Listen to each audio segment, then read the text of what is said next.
আসসালামু আলাইকুম। কেমন আছেন সবাই? নিশ্চয়ই সবাই ভালো আছেন? আলহামদুলিল্লাহ। আমিও অনেক, অনেক ভালো আছি। এই তো ভিডিওটা কিন্তু রান্নাবান্নার থেকে শুরু করলাম। আজকে রান্না করব, কয়েক পিস পাঙাশ মাছ আছে। ওটা দিয়ে আলু বেগুন ঝোল করব। আর ফুলকপি দিয়ে মুসুরির ডাউল ভর্তা। ফুলকপি দিয়ে মুসুরির ডাউল ভর্তা কিন্তু খেতে অনেক মজা লাগে। তারপরে যে সব কিছু কেটে ধুয়ে আমি যে রেডি করেছি রান্না করার জন্য। আর প্রথমেই কিন্তু আমি এই যে ভাতটা তুলে দিয়েছি। এই যে ভাত হয়েও গেছে প্রায়। আর আমার রান্নাঘরটা কিন্তু অনেক ছোট। আর আমার রান্নাঘরে এই যে চারিপাশে যে টিনের বেড়া দেখতেছেন ওগুলো পুরাতন টিন। মানে ওই টিনটা দিয়েই আমি রান্নাঘর করেছি, ছোট্ট একটা রান্নাঘর করেছি। আমার রান্নাঘরটা কেমন হয়েছে, মাটির চুলাটা কেমন হয়েছে, আমার তো অনেক পছন্দ হয়েছে চুলাটা আর রান্নাঘরটা। আপনাদের কাছে কেমন লাগছে সবাই কিন্তু কমেন্ট করে জানাবেন। ও, আর একটা কথা, উম, আমার রান্নাঘরটা কি কালার দেওয়া যায় বলেন তো? আমি তো ভেবেই পাচ্ছি না যে আমার এই ছোট্ট রান্নাঘরে কালারটা কি দেব।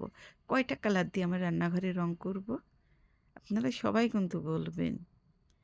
আর আমার ভিডিওটা যদি ভালো লেগে থাকে একটা লাইক, একটা কমেন্ট আর একটা শেয়ার করে দিবেন।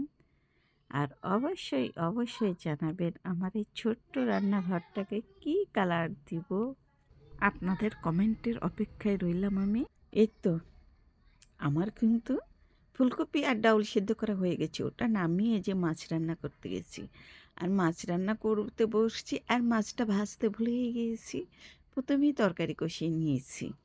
আমি কী করব, তরকারিটা ভালোভাবে কষিয়ে যে মাছটা কষিয়ে নিলাম। নিয়ে এর মধ্যে এখন পানি দিয়ে দেব।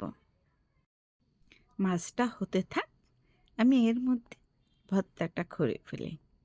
আর এই ভর্তাটা যে খেতে এত মজা লাগে একবার খেয়ে দেখবেন। এই যে আমার পেঁয়াজ আর রসুন ভেজে নিয়েছি। আর এখানে শুকনো মরিচও দিয়েছি। দিয়ে এই যে এখন ভর্তা করে নিয়েছি। আর এই দেখুন, তেলের বোতলে তেল না পেয়ে আমি কৌটাতে তেল রাখছি। আর বলেন না, বাজারে গিয়েছি তেল কিনতে, বোতল নিয়ে যাইনি। পরে কি করব, দোকান থেকে কৌটাটা কিনে তেল ভরে নিয়ে আসছি। কত বুদ্ধি আমার, তাই না? যাই হোক, আমার কিন্তু ভর্তাটা হয়ে গেছে আর খেতে যে এত মজা লাগছে কি বলবো আর। তারপরে এই যে আমার মাছ রান্নাটাও কিন্তু হয়ে গেছে, এখন নামিয়ে ফেলবো। আর এই তো গোসল করে নামাজ কালাম পড়ে এখন এই যে খেতে বসবো। আর এই তো ভাতটাও বাড়িনি।